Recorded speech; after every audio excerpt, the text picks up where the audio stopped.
불을 좀 다 꺼주시고요. 제가 먼저 찍었던 33초짜리 영상을 같이 좀 보겠습니다.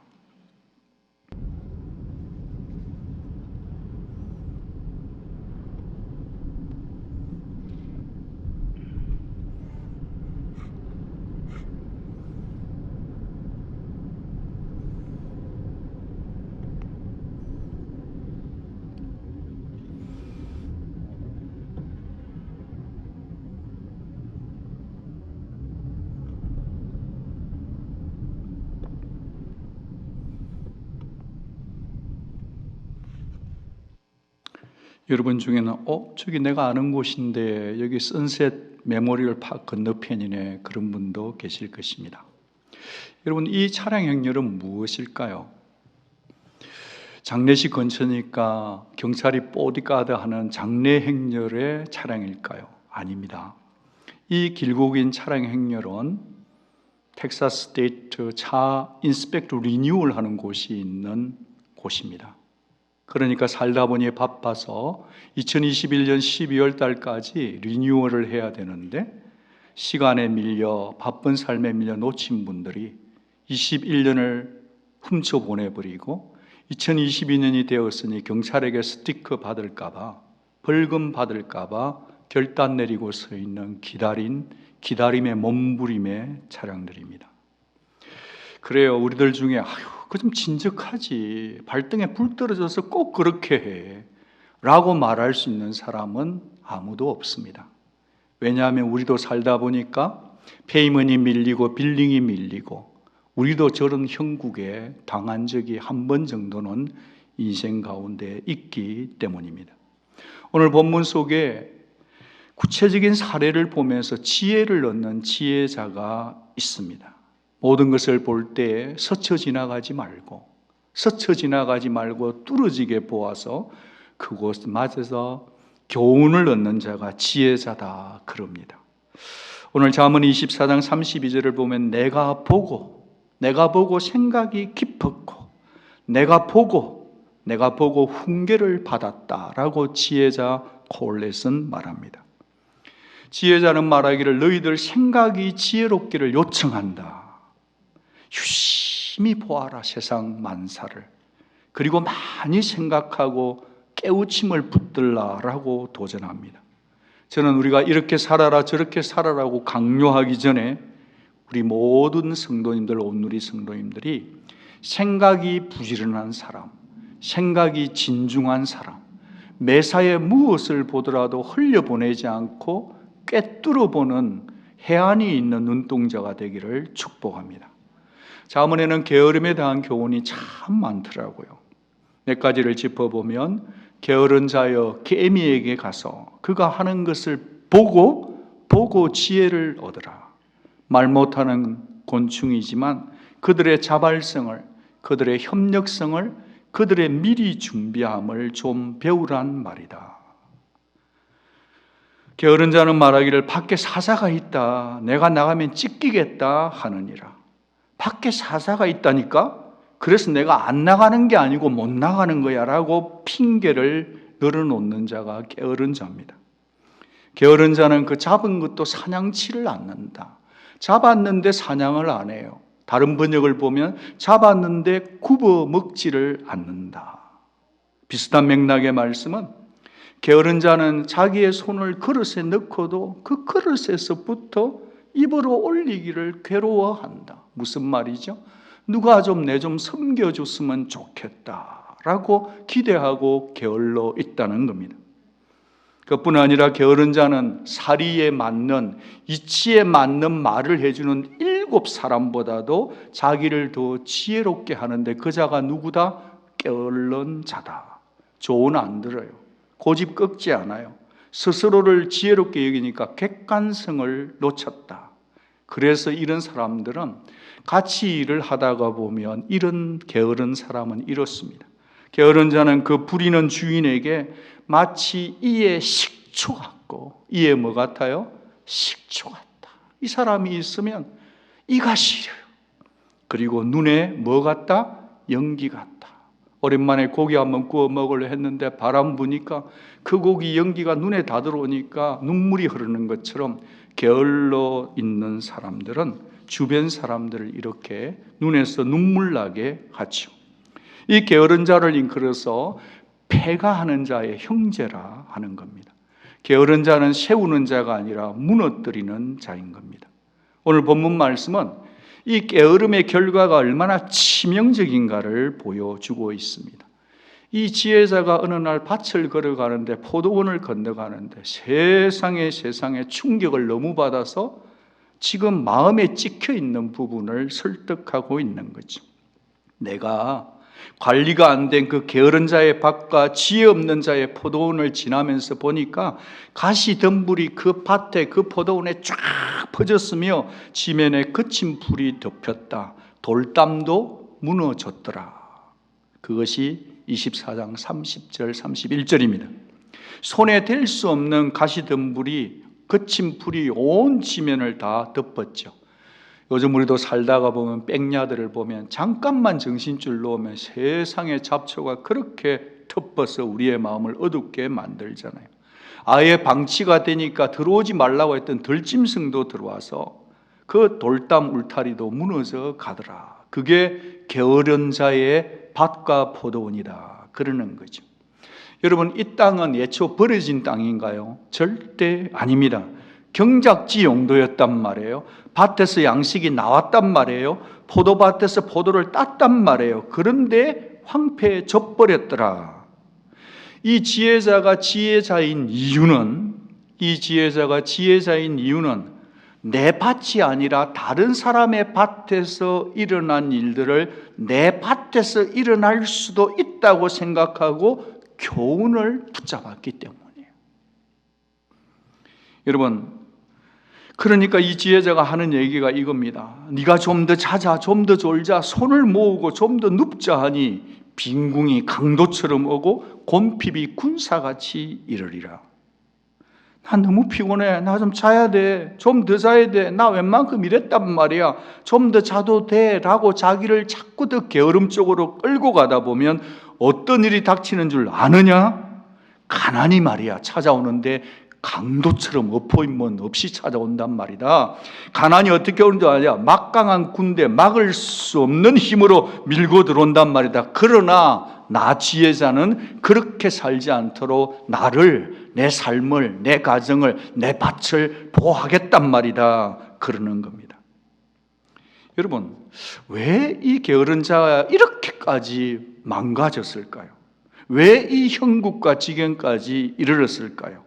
왜 이렇게 뒹굴뒹굴 굴르고 있고 이렇게 밭에 가득한 잡초일까요?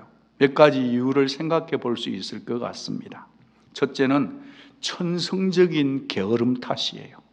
사람이요, 게을러도 정말 게으른 사람이 아무 생각도 없고 아무 의욕도 없고 냅두라마 움직이는 자체가 귀찮은 사람, 천성적인 게으름 탓에 이렇게 될 수 있습니다. 둘째는 멀리 내다볼 줄 모르는 탓이에요. 이런 사람들은 지금 살만한 분들이 주로 많아요. 그러니까 지금 살만하니까 미래에 대한 생각을 하지 않은 탓에 이렇게 게을러 되었다. 셋째는 변명 탓입니다. 변명 박사들이에요. 언제나 얘기해요. 과장님, 운전에 일찍 출발했는데요, 도로에 교통사고가 났어요. 한 번이면 괜찮은데 그걸 매주 그렇게 하고 있으면 그것은 변명 탓인 것입니다. 그런 분들은 내가 좀 그렇게 살면 빨리 나를 체크업을 해야 되는 거죠. 여러분, 사자가 있어서 못 나간다고 계속 변명만 해야 되는 거죠. 그런 사람은 어떤 사람인가? 내가 해야 될 일과 내가 수고해야 될 것을 겁을 먹어서 그래. 마음의 문제라는 거예요. 누가복음 16장 3절에 청지기가 말합니다. 내가 땅을 좀 팔려고 하니까 힘이 없도다. 누가복음 16장 3절. 나로서는 감당하기 어렵다. 난 안 돼. 어떻게 해볼 도리가 없어. 자신의 연약함을, 자신의 무력함을 이불로 뒤집어 써버린 거죠. 그러니까 연약이란 이름하에, 난 안 된다는 이름하에 자신이 마땅히 해야 될 의무를 덮어버리고 가려버린 거죠. 여러분, 그런데 진짜 연약한 성도는 어떤 사람이냐? 연약할수록 하나님 앞에 나와서 막 부르짖는 인생이 진짜 영적인 연약함의 인생인데, 이거는 거꾸로요. 게을러 버린 자는 그가 연약해서가 아니라 스스로 자기 선택을 선택한 데 나태함을 선택했다는 거예요. 네 번째는요, 제가 요즘 새벽 예배도 얘기했지만 요즘 좀 지혜롭고 영리하고 특별히 에이시언들 가운데 꽤 지금도 짭도 좋은데 꿈이 이런 게 꿈인 것 같아요. 뉴욕부터 LA까지 홀 스펙트럼이 이런 고속도로 하나가 놓이는 것 같아요. 생각의 고속도로인데 빨리 조기 은퇴하고 앉아서 인베스트 해가지고 앉은 자리에서 나는 일 안 하고 돈 벌겠다는 생각이 특별히 머리 좋은 에이시언들 젊은 세대들이 꽉 팽배해 있는 것 같습니다.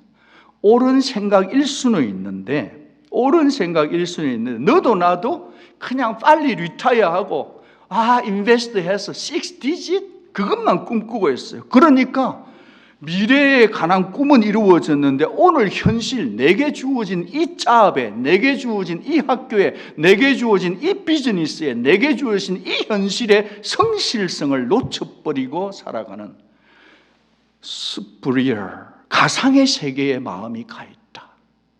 그런 생각을 조심스럽게 해봅니다. 그러면 그 사람이 현재 일하는 데는 비즈니스도 일도 연구생활도 이게요 제대로 돌아가지 않고 잡초만 가득해. 왜요? 마음이 딴 데 가 있으니까. 저는 이런 생각들을 좀 해봅니다. 그러면서 그들이 외쳐댑니다. 다 때려치워도 조만간 큰 돈 벌 건데 좀 쉬지 크레딧 카드 꺾지 크레딧 카드 종류도 많아요. 이런 분들은 그렇게 합리화할 수도 있는 거지. 그런데 성경은 아주 단호해요. 게으른 자가 부자 되길 꿈꾸지만 그들의 게으름 때문에 결국은 가난의 쇠사슬을 벗어날 수 없다는 거죠. 물론 그렇게 살아도 되긴 됩니다만 모두가 그렇게 산다고 다 그 꿈대로 되겠습니까, 여러분? 성경은 이렇게 말합니다. 냉정하게 교훈하기를 게으른 자는 마음에 원하여도 원치 못한다, 얻지 못한다. 게으른 자의 욕망이, 게으른 자의 헛된 욕망이 자기를 죽인다. 이는 자기의 손으로 일하기를 싫어함이니라. 지혜롭게 사십시오마는 지혜롭게 살아야 돼. 부당한 방법으로 그냥 노력 안 하고 적게 해서 큰 수확 얻으려고 한다는 그 시도들은 하나님 앞에서 어쩌면 게으름일 수도 있다는 거죠. 제가 그런데 여기서 짚고 넘어갈 것은 이것입니다. 오늘 여기 말씀을 보면 내가 게으른 자의 밭과 지혜 없는 자의 포도원을 보았다 하는데 게으른 자의 반대말은 뭐죠? 부지런한 자예요. 그런데 게으른 자의 반대말에 부지런한 자가 나와야 되는데 게으른 자와 지혜 없는 자를 동격으로 놓고 있다는 거죠. 무슨 말이죠? 이 지혜자는 외치는 겁니다. 게으름과 지혜 없음이 같은 맥락이라는 겁니다. 지혜 없다는 말은, 게으름이라는 말은 마음이 모자란다는 말이 옳시다. 게으르다 말은, 지혜 없다는 말은 이해력이 부족한 lack of understanding, lacking인 거예요. lack of discernment, 판단력이 약하다는 겁니다. 여러분, 여기서 한 단계 더 나아갈 때 하나님이신 예수님, 우리를 정말 사랑하는 예수님께서 이 게으름을 어떻게 보는지 아십니까? 우리 예수님은요, 지혜 없고 판단력이 모자라는 정도가 아니라, 지혜롭고 판단력이 모자란다는 정도가 아니라 예수님은 게으름을 악함으로 봤다는 거예요. 예수님은 게으름을 뭐라고 봤다고요? 악함으로 봤대요. 달란트 비유에서 한 달란트 남긴 자에게 이 게으르고 악한 종아 그러셨어요. 아니 원금은 있잖아요. 묻어뒀잖아요. 그게 그 항변이 예수께는 통하지 않더라 이 말이에요. 여러분, 우리 주님은 양 자체에 관심이 있으시기도 하지만 주님은 그 과정을 존중히 여기는 거예요. 내가 받은 은사, 내게 주어진 여건, 내 속에서 그 상황 속에서 현재 주어진 내 직업, 내 직장, 내 삶 속 내 탤런트, 내 잡, 내 커리어 중에서 얼마나 최선을 다하는 태도인가 하는 태도의 주님은 굉장히 포커싱하고 있다는 거예요. 게으름은 우리의 삶 전체를 병들게 하는 악한 것입니다. 여기까지 정리를 해 두시고 오늘 저는 황폐함의 주 범인인 이 악한 게으름을 벗어나려고 하면 어떻게 해야 되는가를 생각해 보고자 합니다. 첫째로 우리를 황폐케 하는 주 범인인 이 악한 게으름을 벗어나려면 같이 받아합니다. 내 삶에 가시던 불, 내 영혼에 가시던 불 제대로 봐야 됩니다. 여러분, 게으름을 벗어나려고 하면 나의 삶의 현주소를 살펴보아야 합니다. 나의 라이프 스타일을 체크해야 됩니다. 그 황폐함과 포도원 앞을 얼마나 많은 사람이 지나갔겠어요? 얼마나 많은 분들이 주색투사했다가 실패한 분들이 지나가요? 얼마나 많은 분들이 그냥 쉽게 돈 벌려고 하다 망한 분들이 얼마나 많아요? 얼마나 많은 분들이 이자 낸다고 정신없어요? 많은 일들이 있는데 그런 것들을 지나가면서 수많은 사람이 지나가며 교훈을 받았는데 지혜자는 그 메시지를 호된 메시지로 받았는데 무덤덤한 게 대다수라는 거예요. 여러분, 자동차 인스펙션 받는다고 그렇게 기다리고 줄 서 본 사람은 두 번 다시 그렇게 안 한다 하지만 내년에도 그렇게 할 가능성이 상당히 높다 낮다? 어떻게 하십니까? 여러분, 미련한 자는 개가 토한 것을 또 먹어요. 인간의 본성은 게으름을 좋아하게 되어 있습니다. 그러나 하나님은 성도들은 미련한 자로 살지 않기를 원하시는 거예요. 여러분, 인생은 지혜를 얻는 것입니다. 간접 경험을 통해서 굳이 여러분이 그 체험해보고 쓴 잔 마실 필요가 뭐가 있냐고 여쭙고 싶습니다. 그러려면 여러분이 엄격하게 자신을 객관적으로 볼 수 있어야 합니다. 여러분에게 크레딧을 너무 많이 주지 마시기를 바랍니다. 여러분, 우리의 일상에 허락도 없이 침투된 게으름을 좀 보시겠습니까? 중요한 어포인트먼트 시간이 있는데 쫓기면 어떻게 되죠? 스피드를 내죠. 스피드 내면 어떻게 돼요? 심장 뛰죠. 그러면 부부 사이에 말이 부드럽나요? 거치나요? 거칩니다. 왜 당신이 좀 일찍 나오지? 왜 안 깨웠어? 그러지 않습니까? 데드라인에 쫓기는 심정은 어떻습니까? 학생들도 하루만 더 있었으면 A뿔 받을 건데, 아니 1시간만 더 있으면 A뿔 받을 텐데, 아니 5분만 더 일찍 나왔더라면, 더 준비했더라면 하는 것 아닙니까? 게으름은 허락도 없이 우리의 영혼의 밭도 침투해 와서 대마왕 노릇을 하고 있습니다. 오미크론이 지금 장난 아니지만 저는 목회자로서 조심스럽게 여러분 속에 들어와 있는 게으름이라고 하는 보이지 않는 실체가 어쩌면 오미크론보다 더 여러분의 삶을 왕노릇하면서 피폐케 만들고 있는지 보아야 되겠다, 그렇게 외치고 싶은 거죠.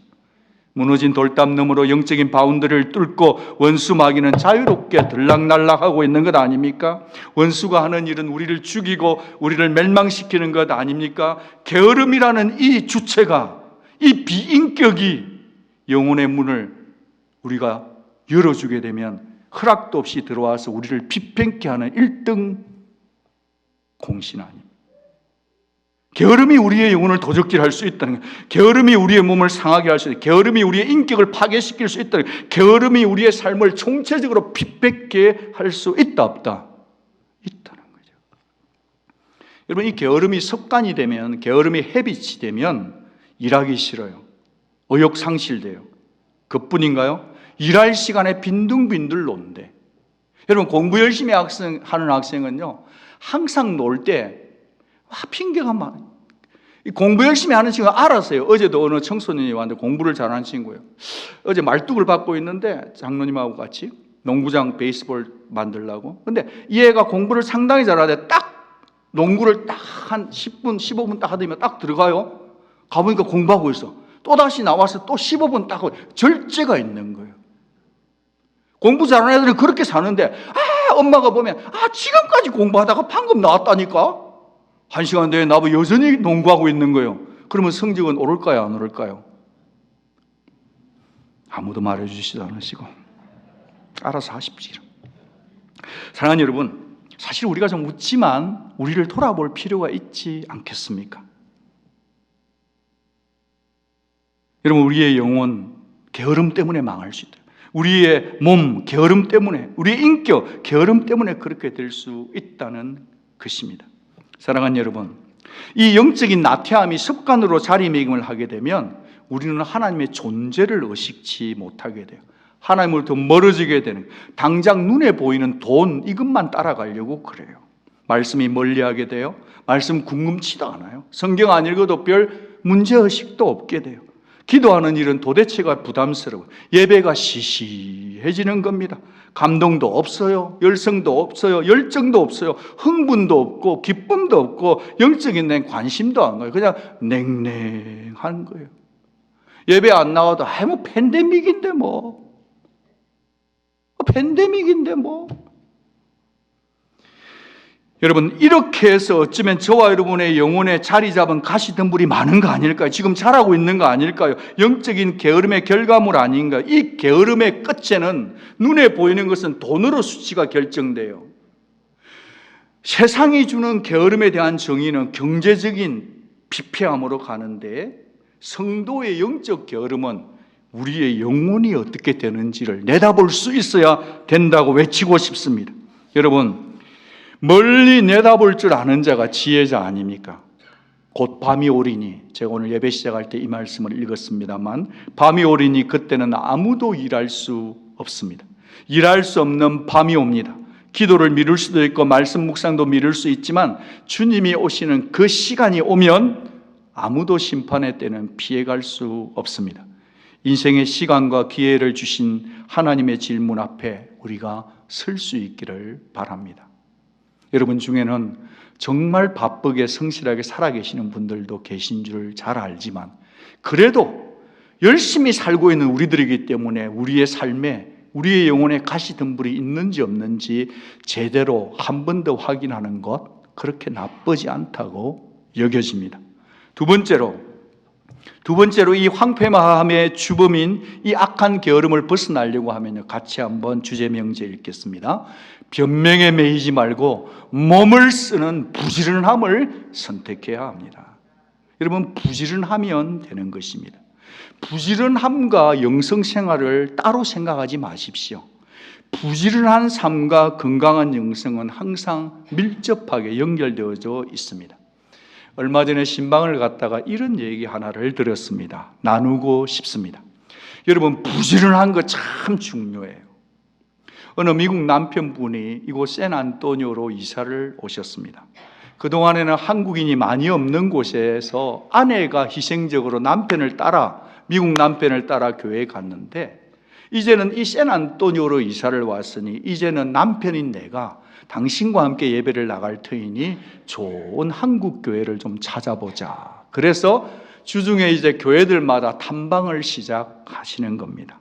그런데 몇 군데를 가보셨다가 때마침 우리 교회를 주중에 와보셨는데, 그때 성도님들이 교회 나무에 머리도 깎아주고 잔디도 깎아주고 때마침 멀티퍼포스 공사를 하고 있으니까 여기저기서 일하는 분들이 계셨더랍니다. 그래서 그 남편분이 아내에게 하시는 말씀이, 허니, 당신은 이 교회에 다니세요. 이렇게 청소하는 교회, 이렇게 일하는 사람이 많은 교회, 이런 교회가 당신에게 좋을 거요 하셨답니다. 그래서 그 남편분이 그 아내 되신 분의 교회를 정해 주셨답니다. 그분이 지금 우리 교회에 나오고 계십니다.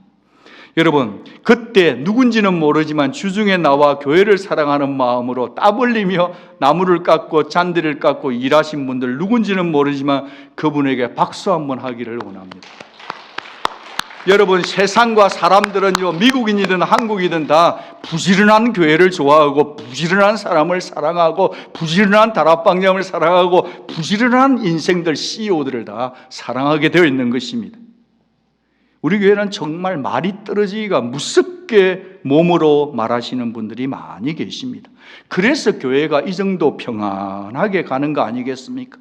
지저분하고 무섭지만 바퀴벌레 치우고, 떨어진 휴지 줍고, 화장실에 휴지 없으면 내가 갖다 채워놓고, 아무도 없으면 불을 끄고, 뒷정리도 하고, 사람 없는데 에어컨디션 돌아가면 에어컨 턴오프하고, 의왕의 물도 때마다 시마다 바꾸어주고, 아무도 안 봐도 새벽기도 마치고, 물을 줬기 때문에 나무들이 자라고 꽃이 피는 거 아니겠습니까? 여러분, 조지 힙필드 목사님이 이런 말씀하셨어요. 나는 썩어서 죽느니 달아서 죽고 싶다. 여러분, 몸으로 삶을 표현해내는 충성스러운 인생들이 될 수 있기를 바랍니다. 사랑하는 여러분, 우리 교회에 그렇게 수고하는 분들이 정말 많아요. 이 부족하고 어린 목회자의 눈에도 그렇게 부지런하고 성실한 분들이 그렇게 귀하게 소중하거든. 하물며 하늘의 하나님이 저와 여러분을 보실 때, 그렇게 부지런한 인생을 볼 때 주님 마음이 울렁울렁 울컥울컥 그렇게 감동칠 거라고 믿습니다. 여러분, 여러분의 가시덤불을 제거하려고 하면 성실한 노동력이 요청됩니다. 실천하는 힘이 필요한 겁니다. 몸을 쓰는 지혜가 필요합니다. 팬데믹 시대에 살아남으려면 몸을 써야 합니다. 내 시간, 내 에너지 앞에서 선택해야만 합니다. 게으른 자가 의뢰의 선택하는 그 길에서 떠나시기를 바랍니다. 게으른 자는 이렇게 사는 거 아닌가요? 게으른 자의 선택, 게으른 자도 꼭 선택하고 사는 겁니다. 자고 싶은 대로 자고, 먹고 싶은 대로 먹고, 보고 싶은 대로 다 보고, 하고 싶은 대로 다 하고, 즐기고 싶은 대로 다 즐기고 사는 그 길 말입니다. 여러분, 그렇게 살면 참 편하고 쉬운 길입니다만은 그렇게 살면 나오는 것은 배밖에 없습니다. 내게 주어진 의무도 망각하고 소명 따위는 전혀 상관없이 살아가며 그 길은 편한 것 같지만 실제로는 나를 죽이는 길 아니겠습니까? 우리는 주님을 따라가는 자들인 줄 믿습니다. 이 지구촌의 역사 속에서 주님보다 더 부지런히 사신 분이 누가 계실까요? 환자들을 일일이 안수하여 고칩니다. 저도 신년에 수년 전에 안수를 하다 보니까 밤 12시에 시작한 안수기도가 새벽 4시 반까지 안수를 한 적도 있습니다. 우리 주님은 그걸 날마다 거의 하셨단 말이에요. 가난한 자의 필요를 채우신 것입니다. 병든 자는 신방하고 안아주시네요. 종교 지도자들과 외식자들과 싸우셨습니다. 귀신은 쫓아내고 백성들은 가르치고 밤이 새도록 기도하시고 새벽에 연이어서 한적한 곳에서 기도하시고 식사할 겨를이 없어서 참으로 그렇게 사시지만 전도하는 영혼 다른 마을 찾아가시고 얼마나 피곤하셨으면 그 갈릴리 바닷가 작은 배에 광풍 미친 바람이 불었는데도 거기서 코를 골며 주무시고 계셨겠습니까? 그렇게 깨고 나서 내리고 가셔서 건너편에 귀신 들린 자를 쫓아내시고 우리 주님은 처음부터 끝까지 성실하신 주님이었어요. 그분의 이름이 성실인 줄 믿습니다. 여러분, 우리가 편한 길 갈 수 있습니다. 굳이 피곤한 삶 자청할 필요도 없습니다. 그렇지만 우리 주 예수님은 내 아버지께서 일하시니 나는 지금 일한다로 사신 거예요.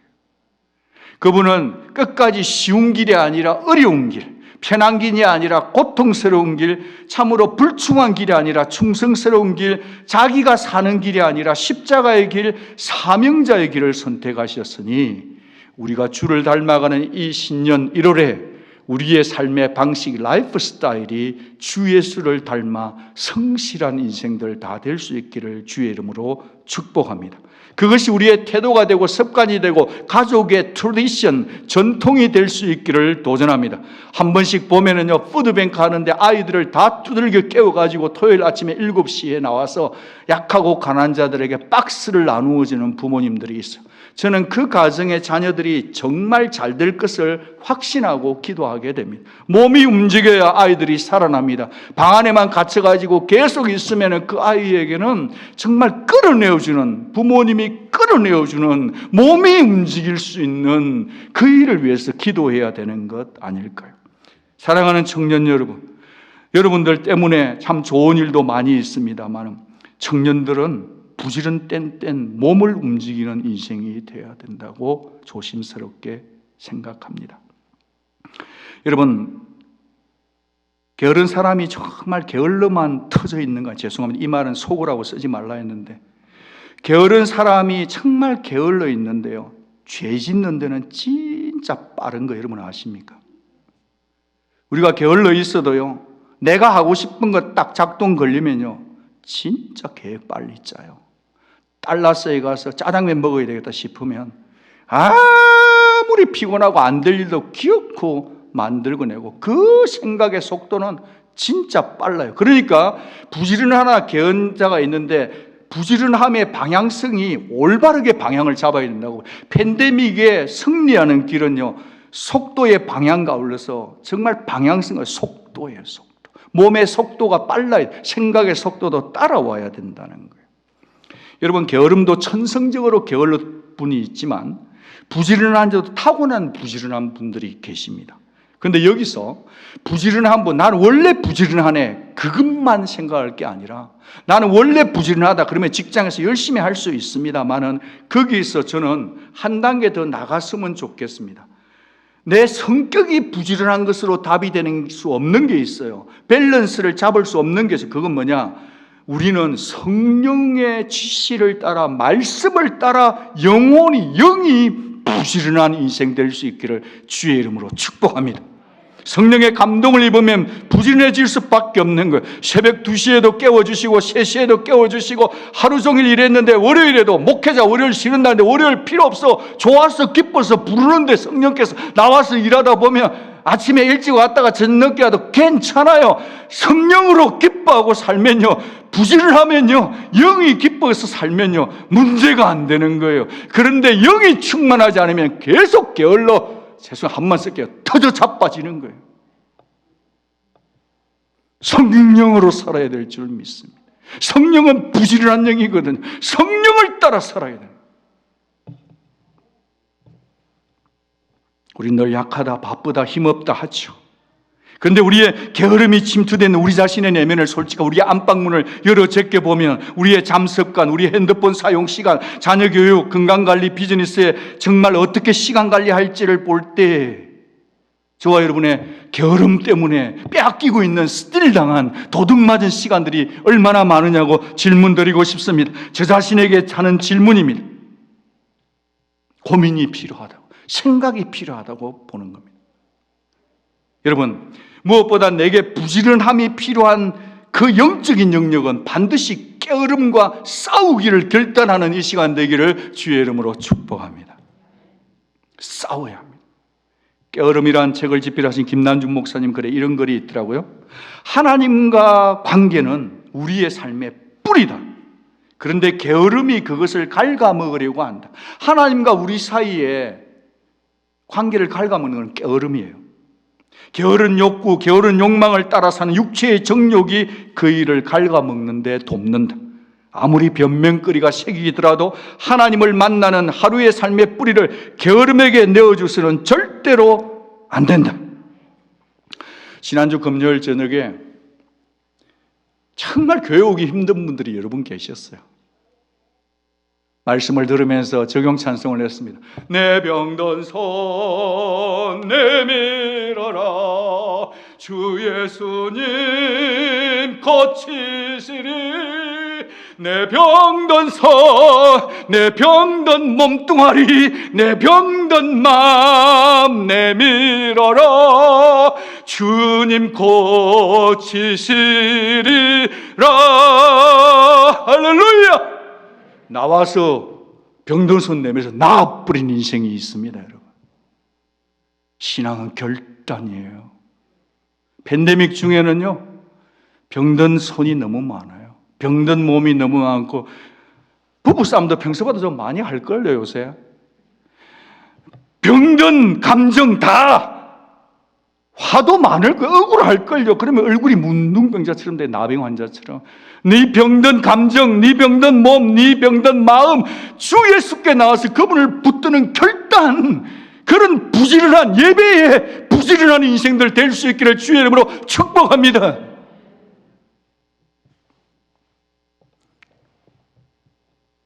하나님 앞에 나오기를 결단해야 돼요. 여러분, 씨를 뿌리지 않아도 잡초는 지 맘대로 잘 삽니다. 우리 속에 있는 이 타락된 게으름의 본성은 노력지 않아도 저절로 안일한 쪽으로 치닫게 되어 있습니다. 하나님은 언제나 오늘 해라 하는데 사탄은 언제나 내일 해라 하죠.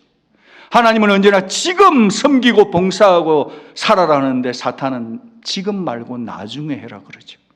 우리는 지금과 내일 사이에, 정말 지금과 나중 사이에, 오늘과 내일 사이에 살아가는데 우리는 선택할 수 있는 권리가 우리에게 있는 거예요.